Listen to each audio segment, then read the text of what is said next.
பூஜ்யாய ஸ்ரீ ராகவேந்திராய சத்யதர்ம ரதாயச பஜதாம் கல்பவருட்சாய நமதாம் காமதேனவே. யோகிராம் சுரத்குமார் யோகிராம் சுரத்குமார் யோகிராம் சுரத்குமார் ஜெயகுருராயா. இந்த எபிசோடில் நம்ம ஒரு ஜாதகத்தை ஆய்வு பண்ண போகிறோம். இந்த ஆய்வு உங்களுக்கு பிடிக்கும் பட்சத்தில் நீங்கள் என்னுடைய நம்பரை தொடர்பு கொள்ளலாம். உங்கள் ஜாதக ஆலோசனை கட்டணத்தை நம்ம சொல்லுவோம். அதை நீங்கள் போட்டிங்கன்னு சொன்னால் கண்டிப்பாக உங்களுக்கு உங்கள் ஜாதக பலனையும் நாம் பார்ப்போம். வாங்க ராசிக்குள் செல்லலாம். 68 பிறந்திருக்கிறீங்க. 32 ஒரு 24 56 வயசு நடந்துக்கிட்டு இருக்கு. பிறப்பு லக்னம் என்பது தனுசு லக்னம். ராசி மகர ராசி, அவிட்ட நட்சத்திரம். உங்களை பொறுத்தவரையிலையும் இப்போதைக்கு லக்னாதிபதி குரு 9ல் இருக்கிறது மிக மிக சிறப்பு. பிறப்பு ஜாதகத்தில் கோச்சாரத்திலேயே இன்றைக்கி சந்திரனுக்கு 5ல் ரிஷபத்தில் இருக்கிறதும் சிறப்பு தான். 7 சனி போயிட்டுருக்கு. 56ல் ஒரு 30 போகலாம், 26. ஸோ ஒரு 26னா இப்போ உங்களுக்கு இன்னும் 2 வருஷம்தான் இது முடியும். அப்போது 20 வயசுலேருந்து உங்களுக்கு 7 சனி முதல் சுற்று நடந்தது. இப்போ 2வது சுற்று போயிட்டுருக்கு. இந்த 2வது சுற்று ஜெயிக்கக்கூடிய காலம் நல்லதே செய்யும். டென்ஷன் இருக்கும், ஆனால் டென்ஷன் இருக்கும், பரபரப்பு இருக்கும், மஞ்சள் சூட்ட மாதிரி இருக்கும். ஒரு நேரம் இருக்கிற உடம்பு ஒரு நேரம் ஈடு கொடுக்காது. இருந்தாலும் ஃபினான்ஷியலி ஜெயிக்கக்கூடிய காலம். எல்லாம் 2வது சுற்று அற்புதமான சுற்று. சரி, உங்களுக்கு ஆரம்பத்தில் செவ்வாய் தசை, ராகு தசை, குரு தசை என்ன முடிஞ்சு இப்போ சனி தசையும் முடிய போகுது. உங்களை பொறுத்தவரையிலையும் இந்த சனி மகாதசை 2க்கும் 3க்கும் உடையவர். முதல் பாதி கெடுத்திருப்பார், இப்போ 2வது பாதி கொடுக்குறாரு. நல்லா இருக்குன்னு அர்த்தம். ஏன்னா 7 சனி ஸ்டார்ட் ஆகி 5 வருஷமாக போயிருந்தது இல்லையா? இந்த 5 வருஷமாக ப்ராப்ளமாக இருக்கலாம் அப்படின்னு சொல்லணும். ஆனால் இங்கே வேறு ஒரு கணக்குப்படி நல்லாயிருக்கு. அதுக்கு முன்னே தான் சரியில்லை. 2006லேருந்து ஆரம்பத்தில் ஒரு 10 வருஷம் 19 வருஷம் 2019 வரைக்கும் சரியில்லை அப்படின்னு சொல்லணும். ஆனால் 20லேருந்து 30 வரைக்கும், இன்னும் 30 வரல, 24 தான் போயிட்டுருக்கு. இது நல்லா இருக்குதுன்னு சொல்லணும். இது ஒரு கணக்கு. உங்களை பொறுத்தவரையிலையும் 7ஆம் இடத்த அதிபதி பாதகாதிபதி புதன் 7லேயே ஆட்சி பெற்று போனார். இப்போ கணவன் மனைவி இடையே கருத்து வேறுபாடு நிறைய வந்திருக்கும், பிரச்சனைகள் வந்திருக்கும். ஆனால் இங்கே புதன் தசை வரல, அதனால் ஒன்றும் பயப்பட தேவை. அவங்க சொல்கிறது உங்களுக்கு பிடிக்காது, நீங்கள் சொல்கிறது அவங்க ஏற்றுக்க மாட்டாங்க, அவ்வளோதான். Controversy is that. எல்லா இடத்துலையும் கான்ட்ரவர்சி இருக்கத்தான் இருக்குது. இப்படி இருக்கும்போது உங்கள் வீட்டில் இருக்காதான் நான் இருக்கோம். சரி, 5ஆம் இடம் அப்படின்னும்போது செவ்வாய் அவர் போய் நல்ல நிலையில் தான் உட்காந்துருக்கார். செவ்வாய் குரு சாரம் வாங்கியிருக்கார். 5ல் சனி இருந்தாலும் நல்லா தான் இருக்குது. எப்படி அப்படின்னா செவ்வாய் குரு அந்த செவ்வாய் வீட்டை பார்க்குறார், 5ஆம் வீட்டை பார்க்குறார். அப்போ குழந்தை பாக்கியம் இருக்குது. சரி, இப்போது உங்களுக்கு வயசு 56.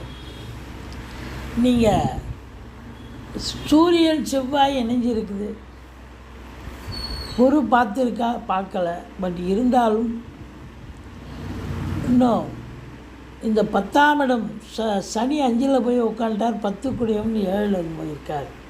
நீங்கள் ஒரு இடத்துல வேலை பார்க்குறீங்கன்னு சொன்னால் அதை விட சொந்தமாக தொழில் பண்ணால் நல்லா வரும் அப்படின்னு நம்ம சொல்லுவோம். நீங்கள் தொழில் பண்ணுறீங்களா, வேலைக்கு போகிறீங்களா? ஒரு இடம் போய் வேலை பார்க்கறத விட தொழில் பண்ணால் நல்ல வருமானம் வரும். நீங்கள் தொழில் பண்ண வேண்டிய ஜாதகம் எனக்கு ஞாபகம் இல்லை. நான் எப்போ எவ்வளோ ஜாதகம் பார்த்தாலும் எல்லாத்தையும் மறந்துடுவேன். நான் அப்பப்போ அதை மறந்துடுவேன். சரியா? சரி, இப்போதைக்கு உங்களுக்கு 7.5 சனி போனாலும் மகர ராசியாக இருக்கிறதால ஒரு 2019 வரைக்கும் கொஞ்சம் ப்ராப்ளமாக இருந்திருக்கலாம். இப்போ நல்லாவே இருக்குது, ஒன்றும் குறை கிடையாது. இந்த குரு பயிற்சி சாதகம், சனி பயிற்சி சாதகம். ராகுக்கு எது? ராகு 4ல் உட்காந்துருக்கார். அவ்வளோதான். ஒரு சொத்து ரீதியாக ஏதாவது பிரச்சனைகள் வரலாம். இருந்தாலும் குரு வீட்டில் உட்காந்துருக்கார், குரு 9ல் உட்காந்துருக்கார், நல்லா தான் இருக்குது. இப்போ சனி மகாதசம் முடிய போகுது. அடுத்த வருஷம் முடிய போகுது. இந்த அடுத்த வருஷம் முடிய போகுது அப்படின்னும்போது இந்த க்ளோசிங் ஸ்டேஜ் 4-5 வருஷமாக நல்லா தான் இருக்குது, ஒன்றும் குறை இல்லை அப்படின்னு சொல்லணும். மனைவியை பற்றி சொல்லிட்டோம், பிள்ளைகளை பற்றி சொல்லிட்டோம். இந்த குரு பார்வை ஸ்பெஷலாக சொல்லணும். லக்னத்தை பார்க்குது, 3ஆம் இடத்தை பார்க்குது, 5ஆம் இடத்தை பார்க்குது. யார் ஒருவனுக்கு லக்னத்தை குரு பார்த்தார், தேக ஆரோக்கியம் சிறப்பாக இருக்கும், ஒன்றும் பயப்பட வேண்டாம். அதுக்கப்புறம் பார்த்திங்கன்னா கௌரவமாக சமூகத்தில் இந்த சந்திரமௌழி சார் கௌரவமாக இருக்கக்கூடிய ஒரு நிலை, ஒன்றும் குறை கிடையாது. அதுக்கு அடுத்தது 3ஆம் இடம் முயற்சி ஸ்தானம், தைரிய வீரிய ஸ்தானத்தை பார்க்குறார். இளைய சகோதரர்கள் இருந்தால் உங்களுக்கு அனுசரித்து போகக்கூடிய ஒரு நிலை. 5ஆம் இடம் பூர்வ புண்ணிய ஸ்தானத்தை பார்க்குறார். அப்போது உங்களை பொறுத்தவரையிலையும் இந்த காலகட்டம் நல்லா தான் இருக்குது, ஒன்றும் குறை கிடையாது. சரி, இது சனி பார்த்திங்கனாக்கா 5ஆம் இடத்துல உட்காந்துருக்கார். பூர்வீகத்தில் ஏதாவது உங்கள் சொத்து பத்துக்கள் உங்கள் கைக்கு வராமல் இருந்திருக்கலாம், அது இப்போது வர்றதுக்கான ஒரு அமைப்பு இருக்குது. பூர்வீக சொத்து தாத்தா சம்பாதிச்சது, அப்பா வச்சுருந்தார், அப்பா வச்சுருந்தது உங்களுக்கு கைக்கு வர்றது காலதாமதம் ஆகும். பட் கிடச்சிரும். இந்த சனி தசை முடிய 2027 கிடச்சி 25 கிடச்சிடும். கிடைக்கலன்னு சொன்னேன். சூரியன் செவ்வாய் புதன் இருக்குது, சூப்பராக இருக்குது, நல்லா இருக்குது. 7ல் போய் அத்தனை கிரகம் உட்காந்துருக்கார்.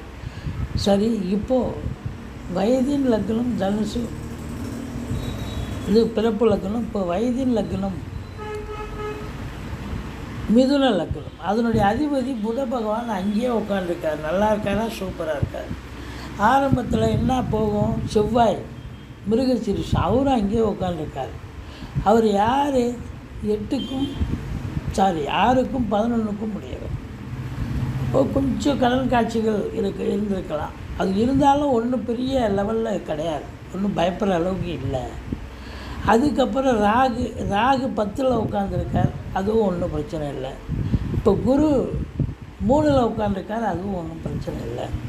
ஸோ உங்களை பொறுத்த வரலையும் இந்த 2020லேருந்து 2030 வரைக்கும் ரொம்பவே நல்லா இருக்கும் அப்படின்னு சொல்லணும். எந்த குறையும் கிடையாது அப்படின்னு சொல்லக்கூடியவர். அதுக்கப்புறம் 30லேருந்து 40 வரைக்கும் பார்க்கலாம். அப்படின்னா கடகராசி ஏஎல்பி, ஏஎல்பின்னா 7ல் போய் உட்காந்துட்டார், நல்லா இருக்கார். அங்கே குரு 2ல் உட்காந்துருக்கார், நல்லா தான் இருக்கார். பூசம் சனி 10ல் உட்காந்துருக்கார். ஆயில்யம் புதன் 12ல் இருக்கார். ஒன்றும் பிரச்சனை இல்லை. மறைந்த புதன் உங்களுக்கு இன்னும் 20 ஆண்டு காலத்துக்கு பார்த்தா 2040 வரைக்கும் பார்த்துருக்கேன், நல்லா தான் இருக்குது, ஒன்றும் பயப்படுற அளவுக்கு இல்லை. சூப்பராக இருக்குது ஜாதகம். உங்களை பொறுத்தவரையிலையும் ஆயுசு கட்டி மோர் தேன் 85 கண்டிப்பாக சொல்லலாம். நல்லா இருக்குது. சனி நீச்சமாக இருந்தாலும் குரு பார்த்துருக்கார், அதான் ஒரு முக்கியம், வேறு ஒன்றும் இல்லை. அதனால் உங்களை பொறுத்தவரையிலையும் இந்த சூரியன் செவ்வாய் இணைஞ்சிருக்கு அப்படின்னும்பொழுது வேலை பார்க்குற இடத்துல சொந்த தொழில் பண்ணால் பிரச்சனை கிடையாது. அதுவும் கொஞ்சம் டென்ஷனாக தான் இருப்பீங்க வேலை செய்கிற இடத்துல. மற்றபடி உங்களுக்கு ஆயுசு கட்டி ஏஎல்பி ஜாதகம் அமைப்புப்படி பார்க்கும்போதும் நல்லா இருக்குது. 20 வருஷம் பலனை சொன்னோம். ஏன்னா ஓடி போனவனுக்கு 9ல் குருன்னு வாங்க, அந்த 9ஆம் இடத்துல குரு இருக்குது, கொடுத்து வைக்கணுங்க. ஸோ ஜாதகம் அருமையான ஜாதகம். அட் ப்ரெசண்ட்டு 2020லேருந்து இன்னைக்கு வரைக்கும் 7.5 சனி நடந்தாலும் ஒரு குறையும் இல்லை. கடன் காட்சிகள் கொஞ்சம் இருக்கும், அது ஒன்றும் தலைக்கு மீறி போகாது, நல்லாயிருக்கும், ஒன்றும் பயப்படுற அளவுக்கு இல்லை. ஆயுசு கெட்டி. நன்றி, வாழ்க வளமுடன். வாங்க, லைனுக்கு வாங்க, ஏதாவது கேள்வி இருந்தால் கேளுங்க. எங்களுடைய வீடியோ பிடிச்சிருந்தால் லைக் பண்ணுங்கள், ஷேர் பண்ணுங்கள், சப்ஸ்கிரைப் பண்ணுங்கள். மறக்காமல் சப்ஸ்கிரைப் பண்ணுங்கள். நன்றி, வாழ்க வளமுடன்.